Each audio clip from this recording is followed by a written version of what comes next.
नमस्कार दोस्तों, माँ stories and quotes YouTube channel में आप सभी का हार्दिक स्वागत है। प्रभु की कृपा आप सब पर हमेशा बनी रहे।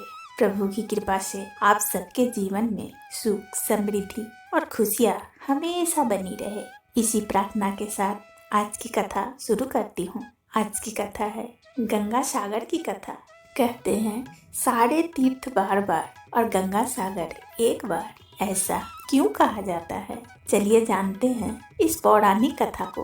मकर संक्रांति के दिन गंगा सागर में स्नान और दान का जो महत्व है वह कहीं नहीं है, इसलिए कहा जाता है सारे तीर्थ बार बार, गंगा सागर एक बार। कहने का तात्पर्य यह है कि सभी तीर्थों के बराबर यात्रा का जो पुण्य होता है वह मात्र एक बार गंगा सागर में स्नान करने से प्राप्त होता है। शास्त्रों के अनुसार गंगा सागर में एक डुबकी लगाने से 10 अश्वमेध यज्ञ एवं 1000 गाय दान करने का पुण्य मिलता है।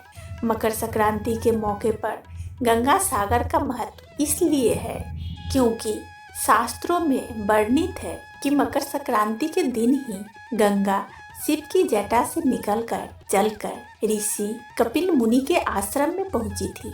यहाँ गंगा कपिल मुनि के श्राप के कारण मृत्यु को प्राप्त राजा सगर के 60,000 पुत्रों को सौंदर्य प्रदान करके सागर में मिल गई। इसलिए इस स्थान को गंगा सागर संगम भी कहा जाता है। जहाँ प्राचीन काल में कपिल मुनि का आश्रम था, उस स्थान पर कपिल मुनि का एक मंदिर भी है। यहाँ की जमीन का एक बड़ा हिस्सा 4 साल में एक बार नजर आता है और अन्य दिन यह सागर में लीन रहता है। धर्म ग्रंथों के अनुसार दैविक काल में भगवान श्री हरि विष्णु ने पृथ्वी पर कपिल मुनि के रूप में अवतरण किया। जब काल बीता तो भगवान गंगा सागर के किनारे एक आश्रम बनाकर तपस्या करने लगे। उन दिनों राजा सगर तीनों लोक में प्रसिद्ध थे। चारों तरफ राजा सगर के महान कार्य और पुण्य कर्मों की प्रशंसा हुआ करती थी। परिणाम स्वरूप स्वर्ग के राजा इंद्र को भी चिंता हुई कि अगर वे राजा सगर को नहीं रोकते तो वे स्वर्ग के राजा बन जाएंगे। तभी राजा सगर ने अश्वमेध यज्ञ का आयोजन किया और देवराज इंद्र ने राजा सगर के यज्ञ के उस अश्व को चुरा लिया।